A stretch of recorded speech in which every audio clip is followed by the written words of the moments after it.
Okay, so first off, thank you guys so much for coming. Hello, welcome, come filter in, don't be afraid. I'm just gonna start rambling because we have some people who have to leave fairly soon. So thanks so much for coming to this. This is indeed an artist talk given by myself. My name is David Orrin Smith. We don't know each other already. I make art full time. This is what I do. And these large scale watercolors on the wall, that's the work that's currently here. I was thinking about how to start this talk today, and other than making sure that I made the effort to actually go out and paint on plein air outside from life today so that I can kind of, feel legit speaking to you guys about painting outside. The other thing I was thinking about is how deeply personal not only the subjects in these paintings, but also just the practice of making this kind of art is for me.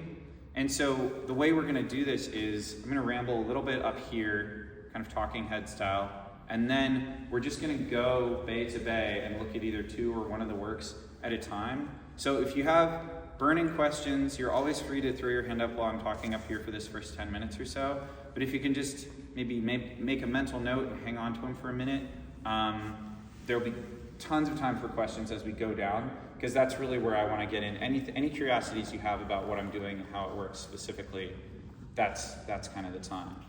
All right, so this building is also just one of the most incredible interior spaces in Seattle. Very famous, Paul Hayden-Kirk architect. Everybody who's affiliated with the church already knows this. So not only is this kind of like an original Seattle cultural thread in the fabric, but for me, this space has an incredibly personal connection to performance in the arts, because I played pretty much all, with one or two exceptions, right, of my middle school and high school piano recitals on either that piano or a piano that used to be in that spot and has been changed out. I don't know, but I think I kind of remember feeling, is it the same? It might be the same, yeah. Dynamic range is incredible. If you play piano, looking at you, Kevin, you might want to, tinkle the keys later. So I was so happy that people affiliated with the church had reached out and offered this space as a venue, because it's incredible, sounds good in here, and like I said, very personal connection. We're gonna get into these works, and sort of the framework that I was thinking about talking with you guys about is the media, which is watercolor for all of them, the technique and kind of how the shapes are on the page, kind of the drawing skills that went into it, the color, the scale, right, how big it is, the time frame that they were created. So was this hundreds of hours in the studio, or was this a 5-minute sketch? Also the subject, so what is in the painting, what's depicted? Is it human figures? Is it birds? Is it water? And then also kind of what's going on right now with my art and my art career. So I'm gonna give you just a really quick version, I promise, and then we'll look at the work itself. So in terms of watercolor, I have been fascinated with that media ever since seeing a 2001 Seattle Art Museum exhibit of the work of John Singer Sargent. Did anybody else know Sargent or catch that exhibit, either or? Okay, nice.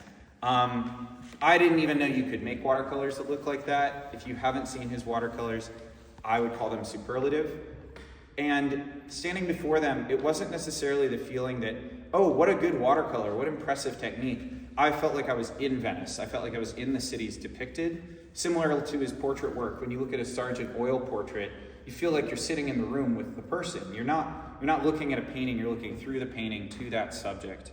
I started my own watercolor journey in Rome in 2005, because when in Rome, and I started really modestly. I would do a pencil sketch beforehand, colored in with successive transparent wash layers, very methodical. This is now 20 years on. These works are done much quicker, usually in a single setting, and without any sort of drawing underneath, usually. But it's been kind of a 20-year build-up to being able to do that kind of work. In terms of getting things in the right spot, or the shape of things, or the technique, or kind of the drawing, the outline ability of where to put the paint, that is heavily informed by Gage Academy of Art, which used to be on Capitol Hill, just moved to South Lake Union. I was really, really fortunate. In 1999, when I was 13, I was allowed to go to adult figure drawing classes taught by Gary Fagan. He's one of the co-founders of Gage, him and his wife. Hello, so glad you made it. And At first, Gary was like, "What, is this kid supposed to be here? Are you supposed to be here?" And I was pretty nervous too. I was like, "There's going to be naked adults. I've never really seen naked adults. I don't know what it's going to be." But as soon as we started drawing, it was of course very professional, and that was really the start of my hardcore academic representational art training. I've had a lot since then. Another really formative experience was also in high school meeting Anthony J. Ryder. Anybody know Tony Ryder at all? His work? Well, yeah, I know. But look him up as well. Tony Ryder, R-Y-D-E-R, or ask me about it later. He has had such a profound influence on my ability to see not only those early figure drawing workshops in high school, but much later in Santa Fe, and I'll get to that in a second. In terms of the color of these works, so what I'm trying to do is I'm trying to paint the color optically, meaning I'm trying to, so glad you made it, come on up. I am trying to see the color that I'm seeing, try to understand it as well as I can, and then mix paint to match that color on the paper. With oil paint, this can be not only sort of a simpler process because what you mix is what you get, but you can also do things with oil paint that are really acrobatic, especially if you have a bright light source, and you can get it so that the light you see and the paint you mix is just optically almost identical.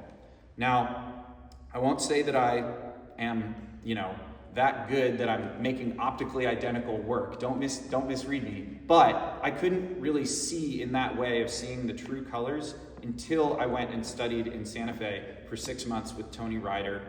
All we did was oil paint indoors, portrait and still life. 6 weeks on a single still life painting, and I didn't even finish.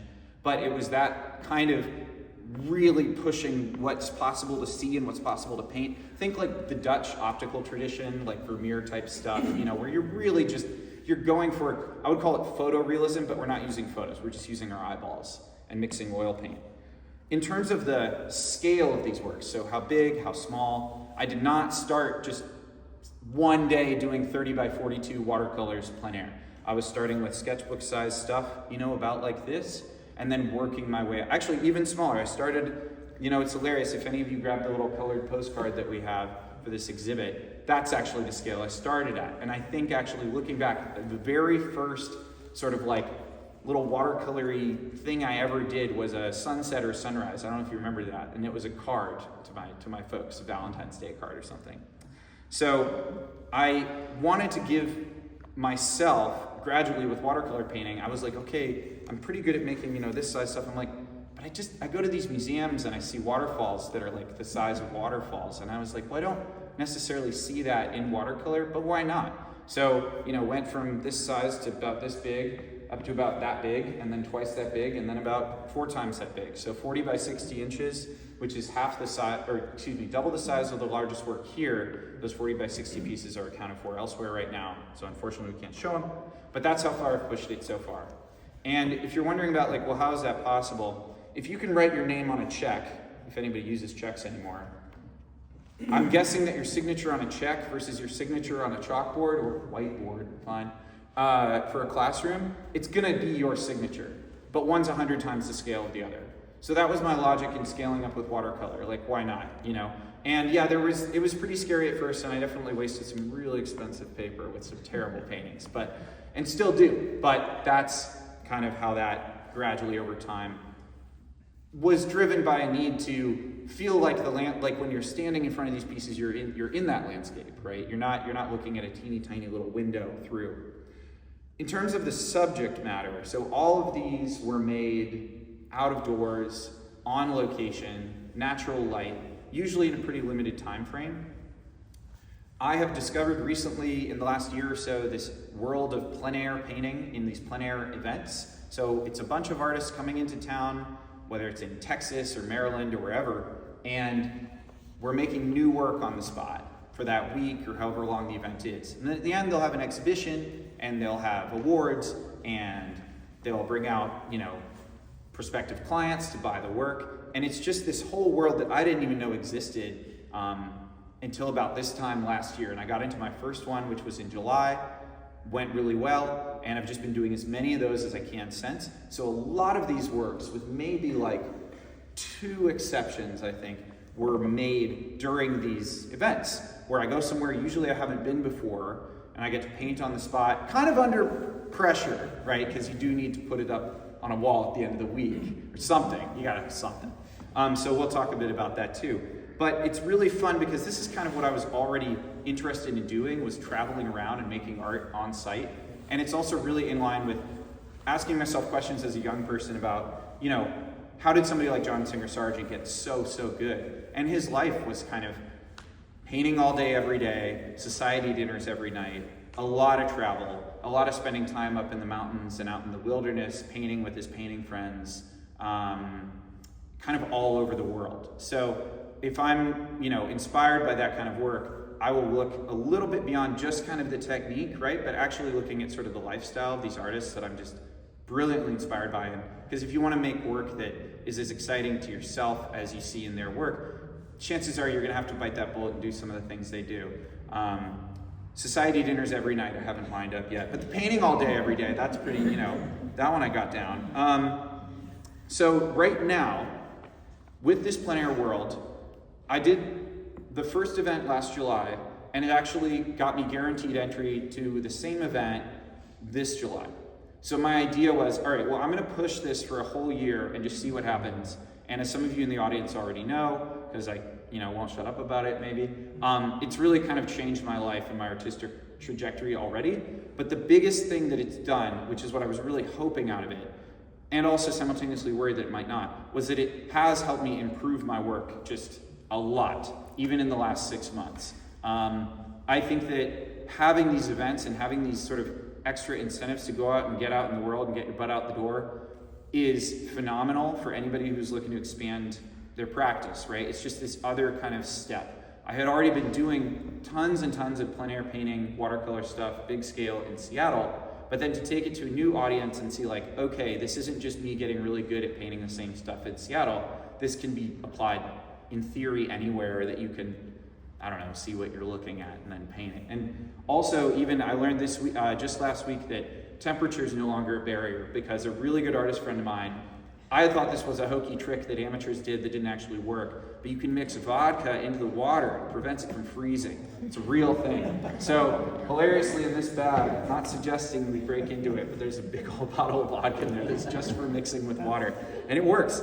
So what I'm looking at now is what is possible, not just in plein air painting, but how do I take some of the other things that I'm interested in, like figure drawing, figure painting, portraiture, just sort of the pursuit of landscape and being outside in general, wildlife studies, all this kind of stuff.